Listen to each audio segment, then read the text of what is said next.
कैलाश पर्वत के 11 चौंकाने वाले रहस्य। तेजी से बढ़ने लगती है उम्र। एक साइबेरियन दल कैलाश पर्वत की यात्रा पर निकला। उन्हें एक बौद्ध गुरु ने सलाह दी थी कि वो इस यात्रा को टाल दें। उनका साफ साफ कहना था कि उस पर्वत पर सिर्फ पुण्य आत्माओं को ही प्रवेश की अनुमति है, लेकिन दल नहीं माना।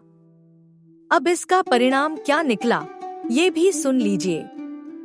पहली चीज तो वह दल कैलाश पर्वत पर चढ़ ही नहीं पाया।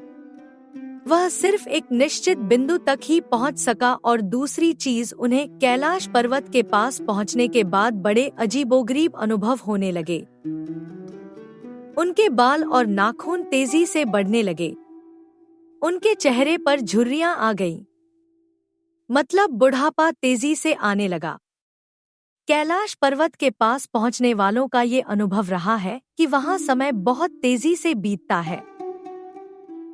इसका मतलब ये है कि हमारे कई दिन का समय वहां सिर्फ कुछ मिनट के बराबर होते हैं।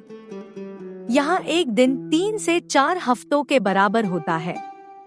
इतने अजीबोगरीब अनुभव के बाद इस दल ने बाद में ये निर्णय लिया था कि वो कैलाश पर्वत पर आगे चढ़ाई नहीं करेंगे, लेकिन कुछ समय बाद इस दल के सदस्यों की मृत्यु हो गई।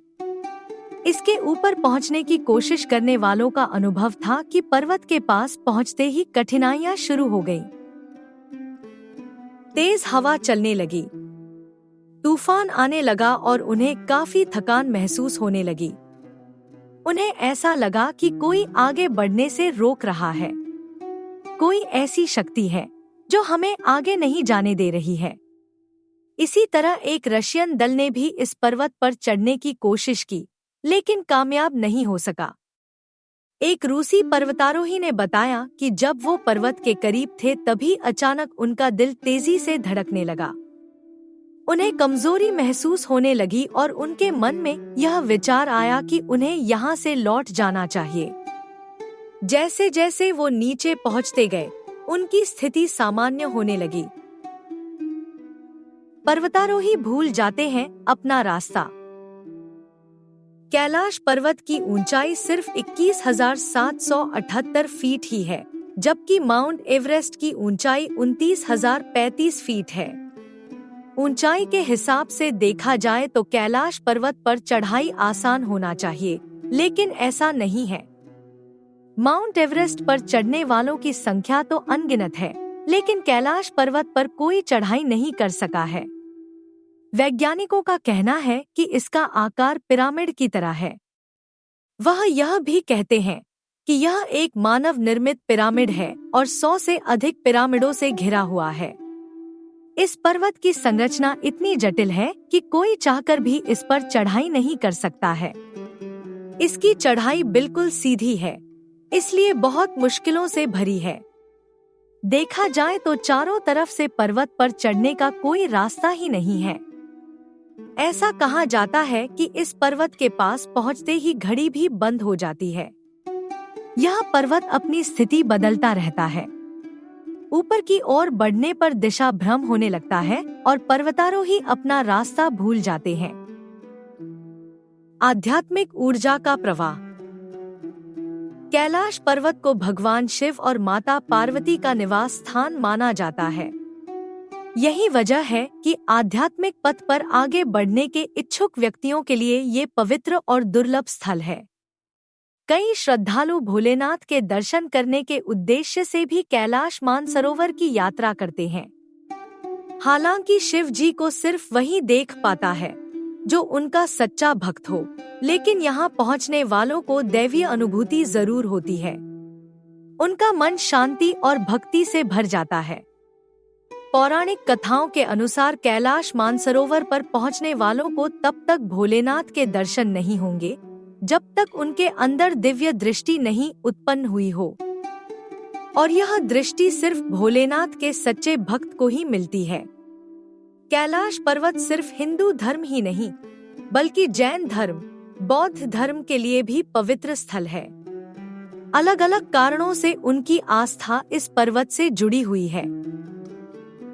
यही वजह है कि इस पर्वत पर चढ़ाई करना प्रतिबंधित है।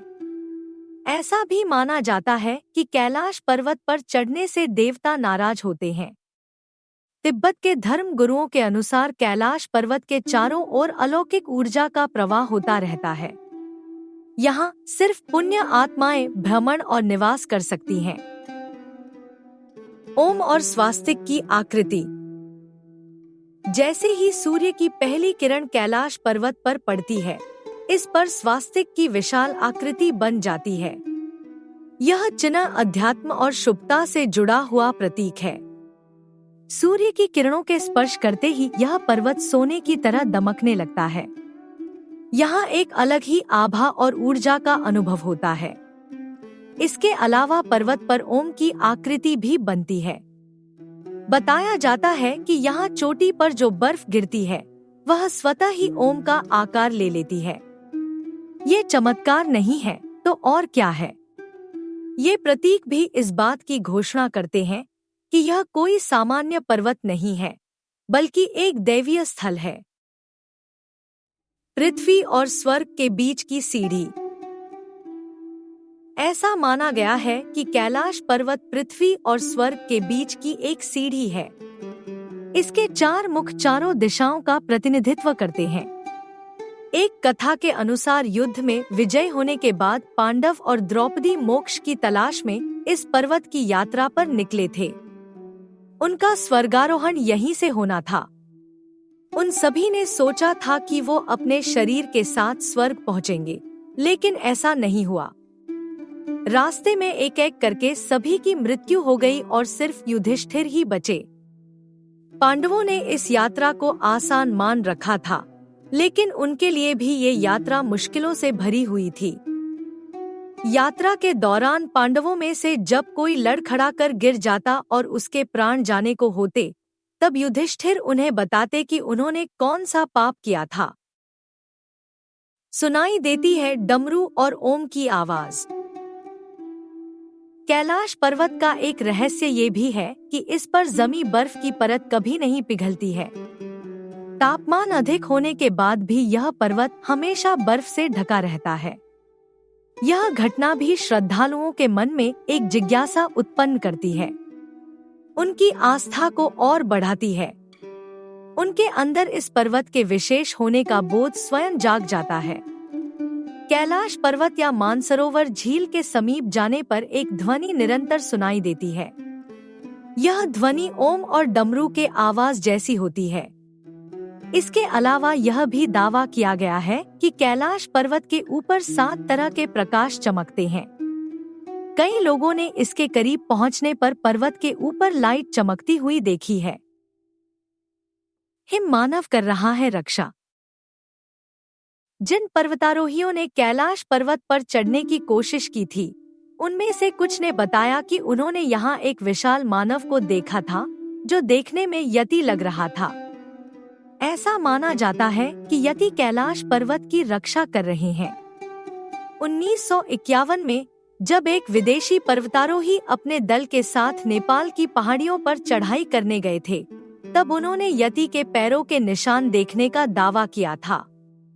ये निशान 9 फुट लंबे और 3 फुट चौड़े थे। इतने बड़े पैर एक सामान्य इंसान के तो हो नहीं सकते हैं। इस विदेशी पर्वतारोही ने इस निशान की तस्वीर भी ली थी और वह स्थान ढूंढने की कोशिश की थी जहां से ये आए थे, लेकिन पहाड़ की ऊंचाई अधिक थी, इसलिए वो उस स्थान तक पहुंचने में असफल रहे। यति को हिम मानव माना जाता है, जो एक पौराणिक प्राणी है। अब तक सिर्फ एक ही व्यक्ति कर पाया चढ़ाई। कैलाश पर्वत पर चढ़ने में अब तक सिर्फ एक ही व्यक्ति को सफलता मिली है। वह थे तिब्बत के एक योगी संत मिलारेपा। उन्होंने अपनी साधना पूरी करने के लिए गुरु की आज्ञा से 11वीं सदी में यह यात्रा की थी। बताया जाता है कि उन्होंने कई सालों तक यहाँ अपनी साधना की थी और इसके बाद अपने गुरु के पास लौट गए थे। कहा तो ये भी जाता है कि उन्हें शिव जी के दर्शन भी हुए थे। सरोवर में स्नान करने आते हैं देवता। कैलाश पर्वत 4 नदियों का उद्गम स्थल है। ये नदियां सतलज, करनाली, सिंध और ब्रह्मपुत्र हैं। इसकी चोटियों के बीच 2 झीलें भी स्थित हैं। एक है मानसरोवर झील और दूसरी राक्षस ताल।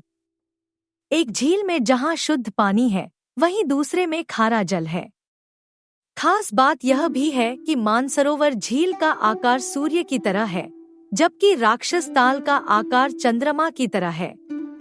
ऐसी मान्यता है कि मानसरोवर झील में नहाने से हमारे 7 जन्मों के पाप नष्ट हो जाते हैं।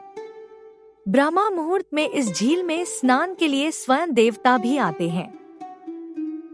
एक्सिस मुंडी, धरती का केंद्र। कैलाश पर्वत को धरती का केंद्र माना जाता है। धरती के एक और उत्तरी ध्रुव है और दूसरी तरफ दक्षिणी ध्रुव है, और इन दोनों के बीच में हिमालय है, और हिमालय का केंद्र कैलाश पर्वत है। इसे एक्सिस मुंडी भी कहा जाता है। एक्सिस मुंडी का मतलब है दुनिया की नाभि। यह आकाशीय ध्रुव और भौगोलिक ध्रुव का केंद्र है। दूसरे शब्दों में कहा जाए तो यह आकाश और पृथ्वी के बीच संबंध का एक ऐसा बिंदु है जहां 10 दिशाएं मिलती हैं। एक्सिस मुंडी वह जगह है जहां अलौकिक शक्ति प्रवाहित होती है, लेकिन इन शक्तियों का अनुभव सिर्फ योगी ही कर सकते हैं। रहस्यमयी गुफा जहां योगियों ने ली समाधि। कैलाश पर्वत के नीचे वाले भाग में रहस्यमयी गुफा भी है। प्राचीन समय में योगियों ने यहाँ समाधि प्राप्त की थी। यह गुफा सैकड़ों मील लंबी है और इसके अंदर मानव कंकाल भी मिले हैं। गुफा में प्रवेश करते समय संगीत और अलग अलग ध्वनियों का आभास होता है। आगे बढ़ने पर ध्वनि की तीव्रता बढ़ती ही जाती है, लेकिन आश्चर्य की बात है कि गुफा के अंदर ऑक्सीजन का स्तर ठीक है। गुफा के ज्यादा अंदर कोई नहीं जा पाता है, क्योंकि अंदर जाने वाले व्यक्ति के लिए गुफा का तापमान असहनीय हो जाता है और उसे लौटना ही पड़ता है। गुफा के अंदर जाते ही शरीर कांपने लगता है। अलग अलग चीजें दिखने लगती हैं। गुफा का रहस्य जानने के लिए कई शोध भी किए गए हैं, लेकिन कोई सच का पता नहीं लगा पाया है। कैलाश पर्वत से जुड़े और भी कई रहस्य हैं। कुछ रहस्य उजागर हो गए हैं तो कुछ नहीं भी हो पाए, क्योंकि मानवीय आंखों की एक सीमा है जो दैवीय लीला देखने में सक्षम नहीं है। अगर हमारा वीडियो पसंद आया है तो पेज को फॉलो कर लें और वीडियो को ज्यादा से ज्यादा लोगों के साथ शेयर करें।